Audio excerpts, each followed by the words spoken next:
keskustalaisittain parlamentissa. Jos lyhyesti sallitte ensin tästä tilanteesta, mikä tuolla kentällä tuntuu olevan, kun ne EU-vaalit on jo 2 viikon päästä, me ruvetaan jännittelemään niitä ennakkoääniä. Niin oma tämmöinen torituntuma on sellainen, että ihmisiä on paremmin liikkeellä kuin vaikkapa silloin 5 vuotta sitten. Kritiikkiä tulee aina, se on ihan takuu varma asia ja selvä asia, niin saa tullakin ja pitääkin tulla. Mutta sellaista äärimmäistä kritiikkiä, joka kuuluu niin, että irti EUsta, niin sitä ei tule enää juuri lainkaan verrattuna siihen 5 vuoden takaiseen. Ja enemmänkin tulee sen tyyppistä, että mitä EU voisi tehdä ja mitä EU pitää tehdä ja siellä täytyy tehdä tällaista ja tuollaista. Ja minusta tämä kehitys on niin kuin todella hyvä.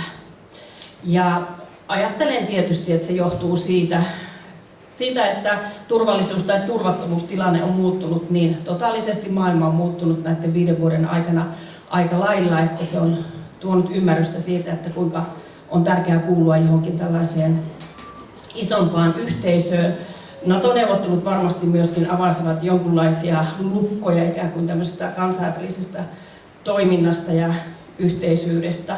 Mutta väitän, että tämä tämän illan aihe, eli metsät, ovat myöskin herätelleet, koska niin aika äärimmäistä esitystä on tullut komissiolta tällä kaudella meille parlamenttiin käsiteltäväksi, että nimenomaan metsäkysymykset ovat herättäneet myöskin ymmärryksen siitä, että kuinka paljon siellä tehdään sellaista säätelyä, jotka vaikuttaa meidän niin rakkaiden luonnonvarojen säätelyyn, luonnonvara-elinkeinojen säätelyyn ja kuinka erilainen maa me sitten ollaankaan kaikkien luonnonvarojen suhteen, kun 27 eri EU-maasta puhutaan.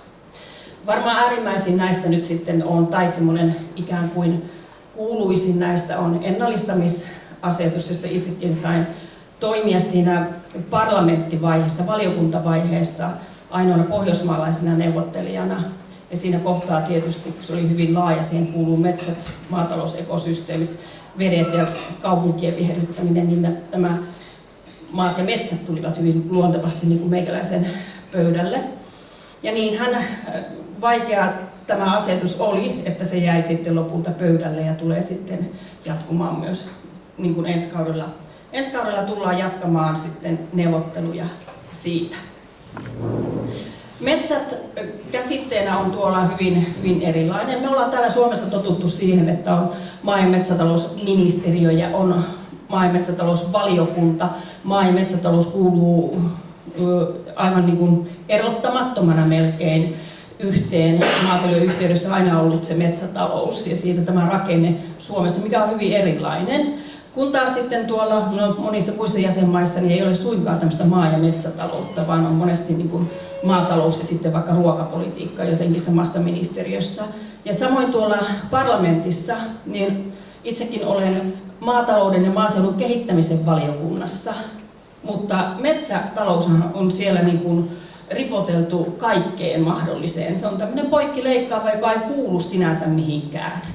Ja sen takia sitä on myöskin ikään kuin vaikea hallita sillä tavalla, että ei ole sitä kaikkea tietoa ja käsittelyä niin kuin yhdessä paikassa. Nyt tähän ehkä on tulossa muutos, koska siellä on muuttumassa nämä järjestelmät ja systeemit, miten valiokunnat siellä toimii. Voi olla, että ei ehkä vielä tällä kaudella eikä varsinkaan alkupuolella, niin tulee tällainen valiokunta, mihin menee kaikki luonnonvarat, maatalous ja metsät, mutta myöskin sitten kalatalous. Kalataloushan on nyt omana valiokuntanaan, joka kuulostaa meistä ehkä vähän hauskalta, mutta se on Euroopassa niin suuri asia. Ja se tietysti nyt sitten muuttaisi aika lailla sitä käsittelyäkin minun mielestä parempaan suuntaan. Nyt tietysti tällä kaudella, kun vihreä siirtymä on ollut se kaiken keskeisin asia, niin se ympäristövaliokunta on ollut äärimmäisen vahva. Ja itse asiassa voisin sanoa, että eniten sitä metsiin kohdistuvaa valtaa on käytetty juuri siellä ympäristövaliokunnassa. Ei niinkään siellä meidän maatalousvaliokunnassa, ehkä toiseksi eniten siellä meidän maatalousvaliokunnassa, mutta sitten taas jos metsistä on puhuttu nimenomaan niin kuin energian kautta ja energian käytön kautta, mitä keskustelua paljon on ja säätelyä ollut tällä kaudella, niin se on ollut sitten sellaisessa teollisuusvaliokunnassa, missä esimerkiksi Pekkarisen Mauri on tällä kaudella ollut. Meillä on ehkä ollut hyväkin suomalaisittain hyvä jako sillä tavalla, että kun meitä 14 meppiä on ollut, niin suurin osa meistä on sitten ympäristövaliokunnassa ja siellä teollisuusvaliokunnassa ja sitten pari tässä maatalousvaliokunnassa. Ollaan me oltu niin kuin näiden luonnonvara-asioiden äärellä. Mutta kuten hyvin tiedämme, emme suinkaan aina, läheskään aina mitenkään niin kuin yksimielisesti niissä. Ei tietenkään demokratiassa sallitaan erilaiset näkemykset ja mielipiteet tietysti. Ja suomalaiset ylipäätään nyt ollaan aika niin kuin yksimielisiä kaikissa asioissa, paitsi juuri tällä kaudella näissä kaikista eniten esillä olleissa asioissa, eli luonnonvara-asioissa, vihreän siirtymän asioissa ja nimenomaan metsistä kun puhutaan, niin silloin jakautuminen on ollut hyvin selkeä ja niinpä näistä äänestyksistäkin ollaan julkisuudessa paljon sitten uutisoitu, että 14 jakauma on aina ollut se 9-5 aika tasaisesti, mutta sehän on lisännyt vaan keskustelua ja jännitettä. Keskustelu ja jännite, joka on ollut erittäin selkeästi esillä myöskin kotimaan keskustelussa ja monen vuoden ajan. Ollaanhan koettu niin, että keskustelu on ollut hyvin paljon niin kuin metsänomistajia ja metsätaloutta ja myöskin kaikkea jalostusta kohtaan hyvinkin syyllistävää. Ja tässä juuri herrat puhui siitä, että kunhan ei vaan niitä aavistushakkuita tulisi koko ajan tämän säätelyn ja ikään kuin sen uhkan alla, niin tällainen kun saataisiin niin kuin haltuun ja tasapainoon ja ennakoitavuutta enemmän, niin se olisi tietysti todella arvokas asia. No, nyt on tietysti uusi aika edessä ja ennallistamisasetusta ja muutamaa muuta lukuun ottamatta, niin näidenhän piti olla jo valmiita tällä kaudella, mutta jatkuvat kyllä ensi kaudella. Niin näyttää siltä, että ilmapiiri ja myöskin tämmöinen niin kuin kokoonpano ja poliittiset painotukset tulee seuraavassa parlamentissa ja komissiossa muuttumaan. Äärioikeiston, laitaoikeiston vahvaa nousua povataan ja se kyllä tulee muuttamaan ilmapiiriä myöskin suhteessa tähän vihreäseen siirtymään. Mä ainakin olen sitä mieltä, että vihreä siirtymä on ollut sinänsä ihan tavoitteeltaan hyvä. Mehän kaikki ollaan jaettu se näkemys, että vuonna 2050 Euroopan tulee olla niin kuin hiilineutraali. Ja tähän tärkeään, kaikkien niin kuin hyväksymään tavoitteeseen pitäisi edetä sillä tavalla, että ensin fossiilisista eroon ja sitten näitä pienempiä, ehkä vähän tehottomampia, mutta tärkeitä keinoja käytettäisiin ja nimenomaan siinä järjestyksessä. Itse olen yrittänyt pitää esillä sitä, että nimenomaan jäsenmaiden erilaiset mahdollisuudet tehdä niin kuin omista lähtökohdistaan parasta työtä sen eteen, sen tärkeän ison tavoitteen eteen, se pitäisi sallia, mutta sitähän ei nyt ole niin kuin komissio sallinut. Ja vaikka me kaikki ollaan niin kuin hyväksytty tämä yhteinen tavoite, niin näistä keinoistahan me ollaan taisteltu koko tämä 5 vuotta. Ja sillä tavalla mä oon oikeastaan pettynytkin komissioon, joka muuten on ollut kautta aikaan poliittisin komissio, mitä se ei missään nimessä saisi olla. Niin että niinkin tärkeää kuin ilmasto-ympäristökysymykset, niin ei se tuolla tavalla vaan niin kuin onnistu, että sanellaan ja hyvin väkisin yritetään kaikki hyvin luonnoltaan erilaiset jäsenmaat tunkea samaan muottiin. Ja mä luulen, että nyt tämä oikeisto nousun myötä, niin vaikka se ei ole niin kuin hyvä asia, että aina heilahdtaan toisesta laidasta toiseen laitaan, ja näen siinä paljon niin kuin uhkakuvia, mutta näen myös sen, että ehkä hieman tulee semmoista realistisempaa otetta myös näissä vihreän siirtymän tavoitteissa niin, että siinä myöskin otetaan huomioon se taloudellinen näkökulma. Koska minun mielestä ei ainakaan voi puhua ihan täydellisesti niin kuin kestävästä kehityksestä, jos siinä on vain yksi näkökulma, eli tällä kertaa nimenomaan ilmastonäkökulma. Kun täytyy ottaa huomioon myöskin taloudellinen näkökulma ja sosiaalinen näkökulma, jonka komissio on tällä kaudella kyllä aika täydellisesti sivuuttanut.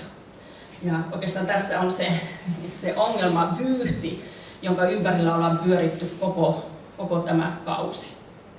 Nyt on jo viitteitä siitä, että hieman tulee asenteet kyllä varmastikin muuttumaan. Nyt noin kuukausi sitten tuli vuoteen 2040 tämmöinen ilmastotiedonanto. Se on siis tämän komission ilmastotiedonanto, joka sitten seuraava komissio lakiesityksiksi vasta muuttaa, että saa nähdä, missä muodossa ne sitten tulevat. Mutta siellä esimerkiksi biotalouteen suhtauduttiin jo aivan eri tavalla, paljon sallivammin, mikä on hyvä uutinen ja hyvä uutinen varsinkin Suomelle, jossa meillä on mielettömät mahdollisuudet niin kuin biotalouden kasvattamiseen ja halu ja raaka-aineiden ja ammattitaidon äärellä, kun meillä juurikin ollaan. Ja sitten tässä samaisessa ilmastotiedonannossa niin esimerkiksi ydinvoima oli jo sillä tavalla niin kuin hyväksyttyjen joukossa. Ihan selkeää asennemuutosta on jo siihen, että katsotaan myöskin sitä taloudellista puolta ja että enemmän annetaan niin kuin erilaisille, meidän hyvin erilaisille jäsenmaille myöskin liikkumavaraa, mikä on varmasti erittäin hyvä tapa myöskin sitouttaa kaikki jäsenmaat siihen tosi vaativaan 2050 hiilineutraalius tavoitteeseen. Sitä kertoo myöskin se, että nythän meinataan myöskin perustaa tämmöinen pysyvä metsäkomitea. Ehkä korvaamaan juuri sitä yhtäläisyyden puutetta, että ei enää nämä metsäasiat olisi niin hajallaan.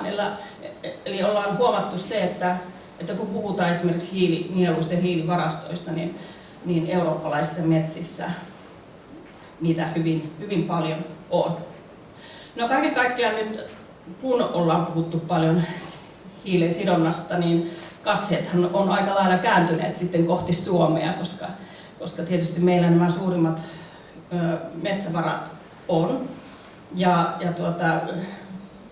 Vaikka monesti se tulee niin kuin kritiikin kautta ja epäilyksen kautta sillä tavalla, että tokkopa tuolla osataan oikein metsiä hoitaa, kun niitä käytetään niin jummetun tehokkaasti ja paljon, ja tämä koko kansakunta jotenkin elää metsästä, niin siellähän on tietysti ollut aika vieras se ajatus myöskin tästä uudistamisen kulttuurista, mikä meillä on ollut jo aina ja pitkään. Ja tämän tyyppisiä selkeitä asioita, jotka on meille aivan selkeitä, niin on pitänyt kyllä siellä toistaa ja todistella. Kuten myöskin se, että ylipäätään 3/4 pinta-alastamme on metsää ja että tällä hetkellä metsässä on puuta enemmän kuin koskaan. Jotain on siis tehty oikeinkin.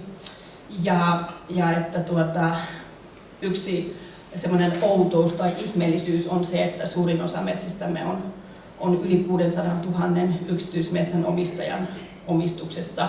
Ja sekin tuo ihan omanlaisensa niin kuin kehikon ja vaatimukset sille, että minkälaista säätelyä tehdään.